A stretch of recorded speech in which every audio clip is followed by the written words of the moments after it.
Okay, listen, I just need a minute to process what I just read. So, I have finally finished Elantris by Brandon Sanderson. It took us a hot minute, it took us a little bit of time, but we got there in the end, and wow. Wow. Wow. So I've rated this 4.5 out of 5 stars. This is my first Brandon Sanderson. I can't even remember when I started reading this. It's been a hot minute, it's been a while. Even though it took me some time to get through it, I enjoyed literally every second of it. Every single moment reading this book, I loved it. Why it's taking me this long to read a Brandon Sanderson, I can't tell you, but what I can tell you is that I'm here now, okay? I've arrived, I'm in the Cosmere, it's happened. It's happened. If you, for some reason, were like me and was not quite aware of who Brandon Sanderson is, Brandon Sanderson is an author who has created this fictional universe known as the Cosmere, and in his books he tells different stories that essentially takes place in the Cosmere. But obviously you've got, like, for example, Elantris, which is currently a standalone book, which was his first published novel. That's why I decided to start with Elantris. But you've got the really infamous Mistborn series and The Way of the Kings. Is it The Way of the Kings, or is that the name of the first book? I'm not too sure. But actually it might tell me at the back, because that's what the series is called, or is that the name of the first book? I feel bad, I'm not 100% sure, but he writes epic high fantasy books, and like I said earlier, Elantris was his first published novel. When was this originally published? I think in the big scheme of things, he's a relatively...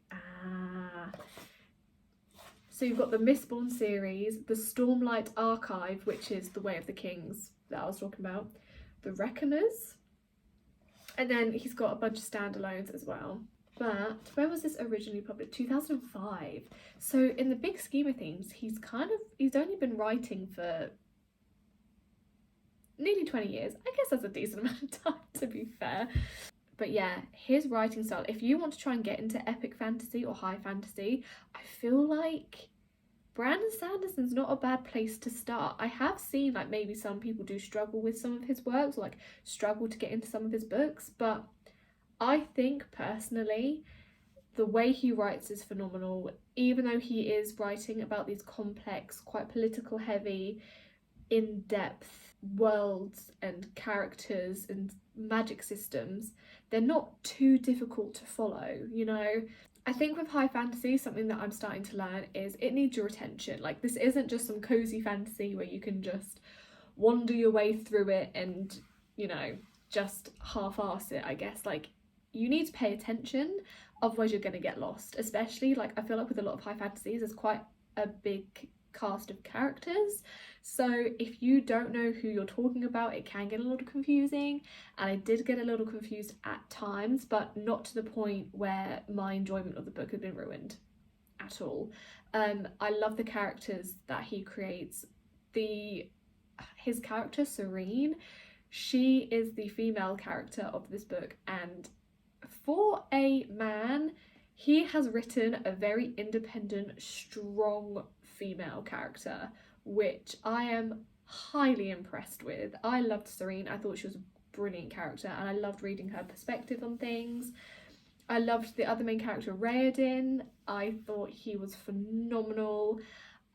Reading, like, at the end of the book, you have this postscript where basically Brandon Sanderson writes like a couple of pages of like his reflection on writing Elantris and things like that. And one of the things that he says really like spoke out to me where it comes to talking about the character Raoden and what writing Raoden meant to him. Here it is. So also, like, so he talks a bit about his inspiration for these characters, and he says, Raoden in turn was inspired by my desire to tell a story for a change about a man who didn't have a deep tortured past, a man who was simply a decent person put into a horrible situation. And I loved that. I loved that Raoden was just this well, he was a prince.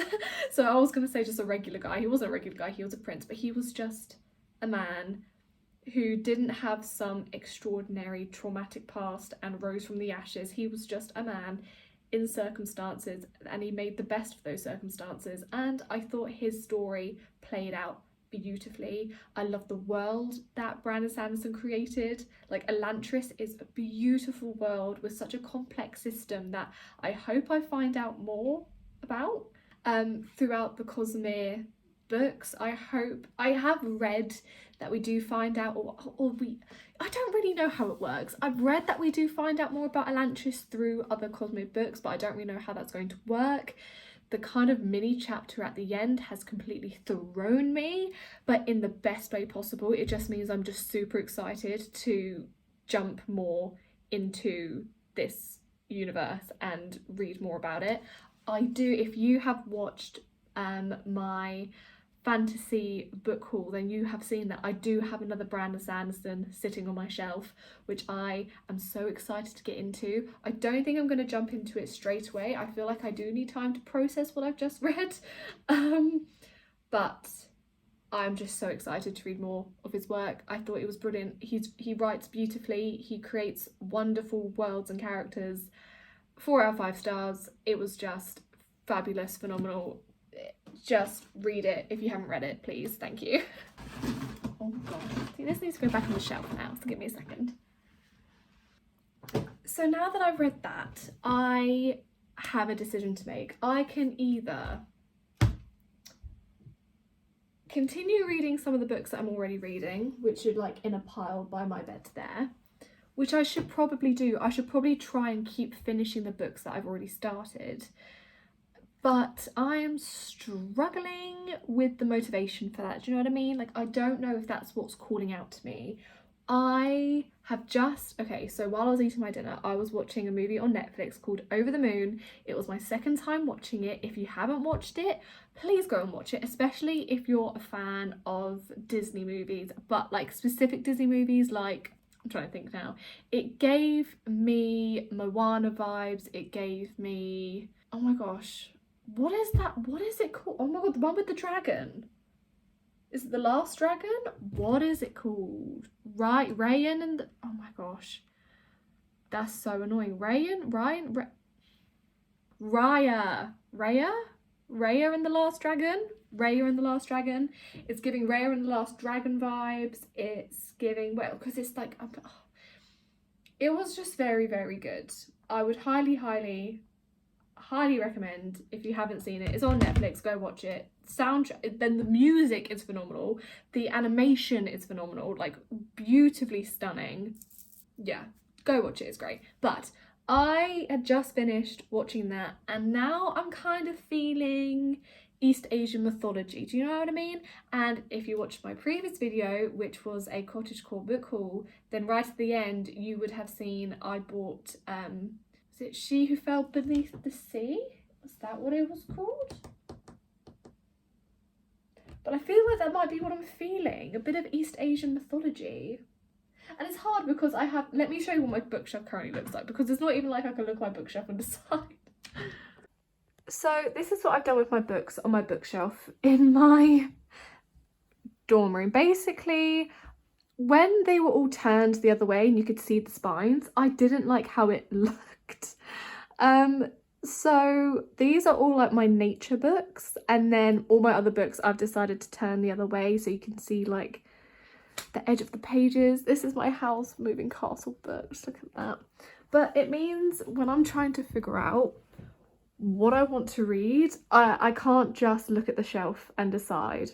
I have to go digging a little bit, so maybe that's what I'll do. Maybe I'll have a little look and see what I find.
okay, instead of moving you, I'm just going to talk to you while you're there. So the two books that I've picked up, so the first one is the one that I was just telling you about, which is The Girl Beneath the Sea by Axio, which again I mentioned in my previous video if you saw it, but if you didn't, then essentially what this book is about, it's a Korean mythology, a feminist retelling of a Korean myth.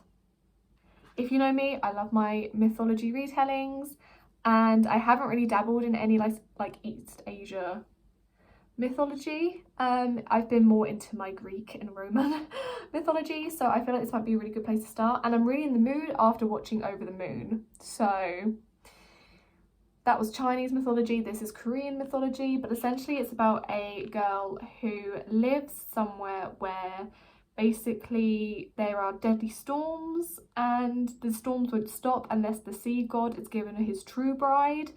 And basically her brother's beloved is chosen to be sacrificed, because they have like sacrifices to the sea to try and find the sea god's true bride, but they have had no success. And then one day her brother's beloved is chosen to be the sacrifice, so instead of her being sacrificed, our main character throws herself into the sea. She essentially volunteers as tribute, and when she enters the spirit realm, she finds that the sea god is in like a deep slumber. So from what I can gather, it's about her trying to, I don't know, awake the sea god, but also try and stop these deadly storms that have been like plaguing her town. I don't know, it sounds like a fun time. I don't know what the original myth is, might look that up maybe after I read it. But yeah, it's not too long of a book either. It is 325 pages, so I feel like this is like maybe a nice lightish read that will help me get over my Elantris slump.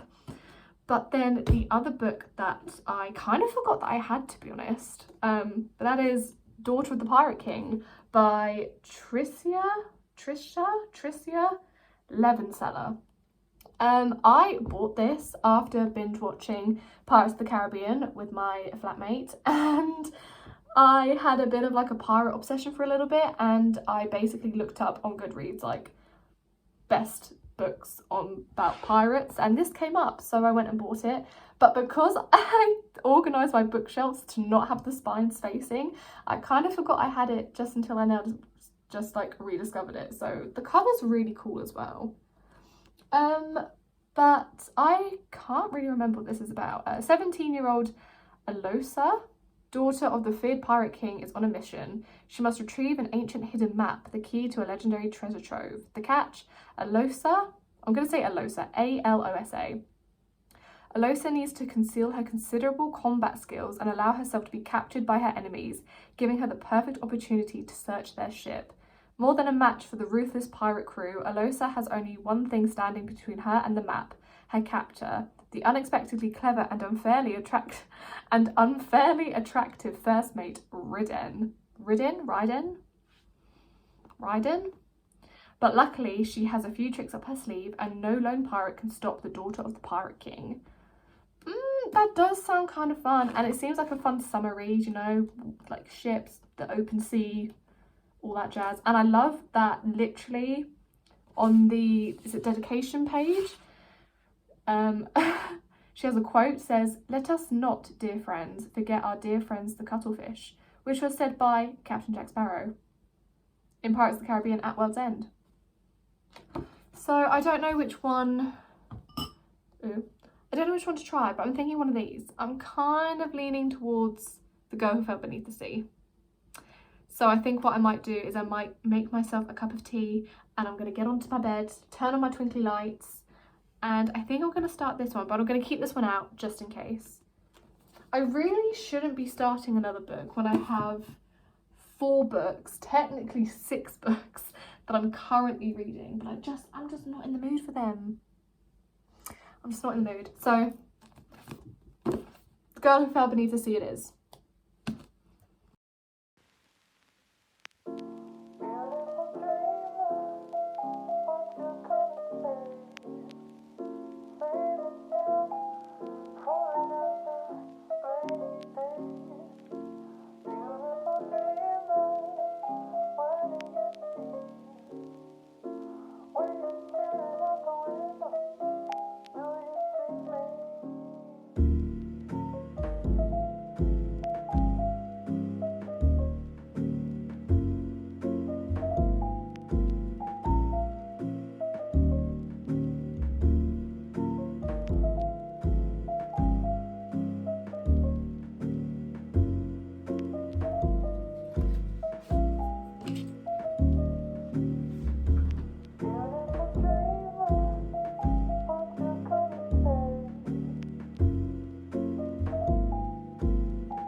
Good morning, my lovelies.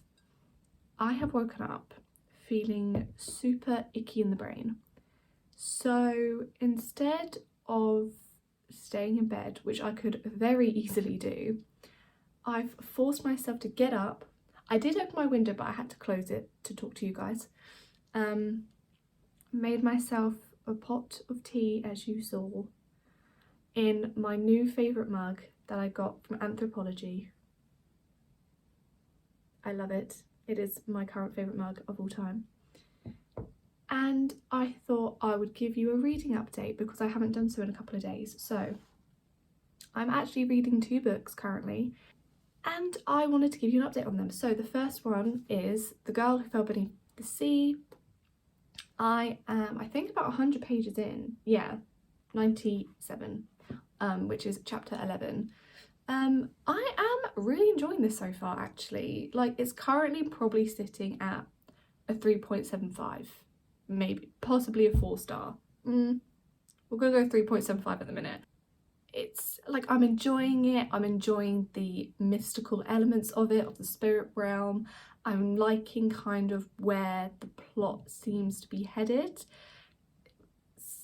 I don't want to say semi-predictable. I don't want to say it's predictable for a YA fantasy romance, but maybe a little bit. I'm getting the feeling this is going to be like an enemies to lovers. I was very surprised with how quickly the plot kicked in. Like, I'm talking within the first chapter, what's described on the back of the book happens. Like, within the first couple of pages. Like, I was expecting more of a build-up, but no, it was just straight into it. And at first I was a bit taken aback. I was like, I don't know how I feel about that.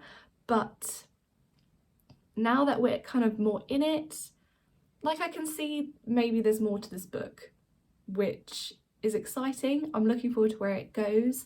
I'm liking the characters so far. There's a couple of characters that we've met that I hope we see more of because they just seem really, really fun. I totally understand okay, I say Ghibli. I know some people say Ghibli, but I'm going to say Ghibli. I totally get the Ghibli vibes, the Spirit Away vibes, 100%, especially the descriptions of the spirit realm are fantastic and just wonderful. And yeah, definitely Ghibli vibes, 100%. There's a character in here, oh, I've forgotten his name.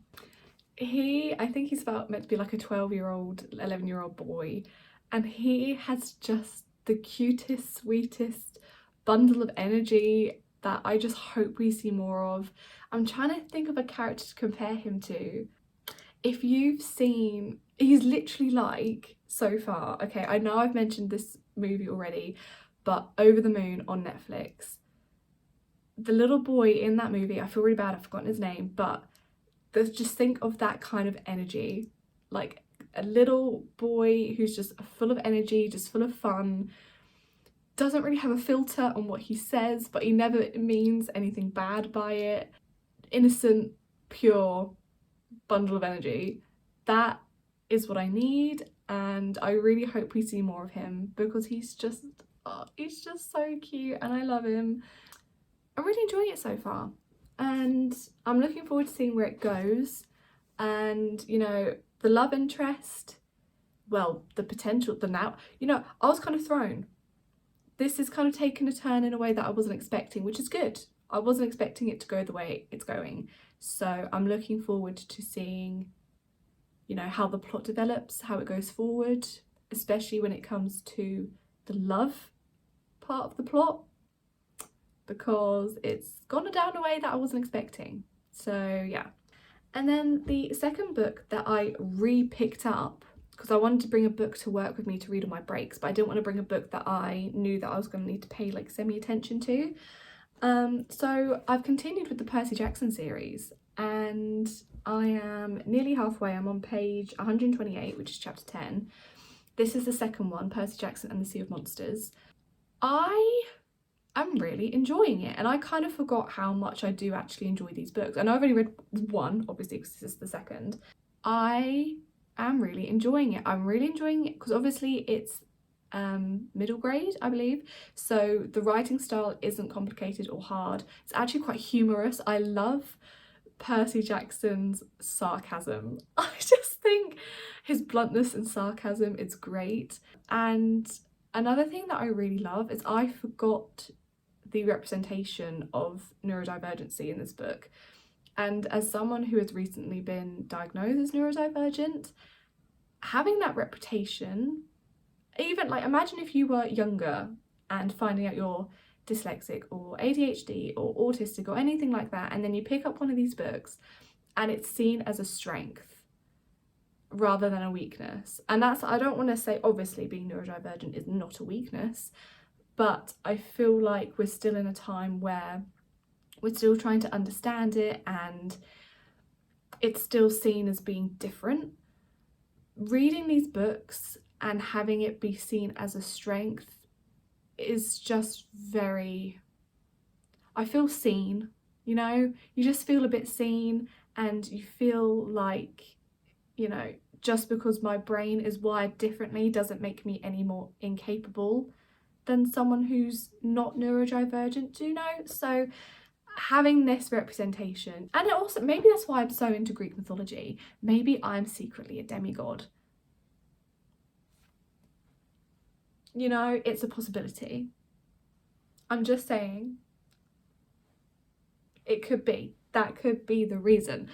But this is just a really fun, light read. It gives me Harry Potter vibes, kind of for obvious reasons. There are very obvious correlations between the two. You've got the trio, a classic trio.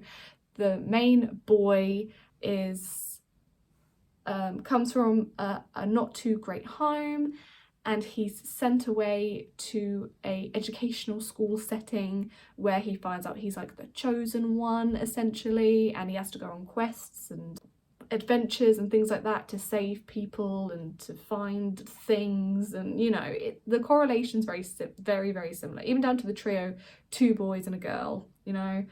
Despite that, the stories are still obviously different. This is Greek mythology, Harry Potter's fantasy. So I'm really enjoying it. I actually think at the moment I'm enjoying Percy Jackson more than The Girl Who Fell Beneath the Sea. Obviously they're 2 very different books, but they're both, I've just realised they're both based on mythology. Yeah, this is based on Korean mythology and this is based on Greek mythology. They're both, why did that only just click for me? And this is YA, this is middle grade, so yeah, different but similar, but I am really enjoying Percy Jackson. It doesn't make my brain hurt to read, which is very nice, especially after reading Elantris, which, as I said earlier, I absolutely loved Elantris and I cannot wait to dive into more of Brandon Sanderson's work. I needed more of a lighter, easier read that wasn't so high fantasy, and this is really like hitting the spot. And I've taken it to work a few times, and the people that I work with, every time they see me reading it, they're like, it's brilliant, it's amazing, you're gonna love it, keep reading, it's great. So this is currently sitting at as a 4 out of 5, and then this I'd say probably a 3.5/3.75. So not terrible reads. We're doing pretty good so far. Sometimes you just need a cup of tea to warm your soul a little bit. Do you know what I mean? Getting this teapot has been one of the best things I have ever done. And I got 50% off because I got it from work. Winning. So what I think I'm going to do now is, now that I've given you a bit of a reading update, I'm going to finish my tea, I'm going to have some breakfast, and then I'm going to get myself ready and I'm going to go out because the weather looks beautiful and I want to take advantage of it. I want to put on a cute outfit. I want to make myself feel cute. I'm thinking a cute skirt. Yeah, I'm thinking a cute skirt, and we're gonna go, I do need to head into town today and pick up some bits, but like boring bits. Yeah, so I do need to go out anyways today, but I'm thinking of heading out a bit earlier and going to the park to read. Yeah, I think that's what I'm gonna do. And I'm going to keep reading my mythology books. I can't believe I didn't even realise that I was reading 2 books based on mythology. I'm an idiot.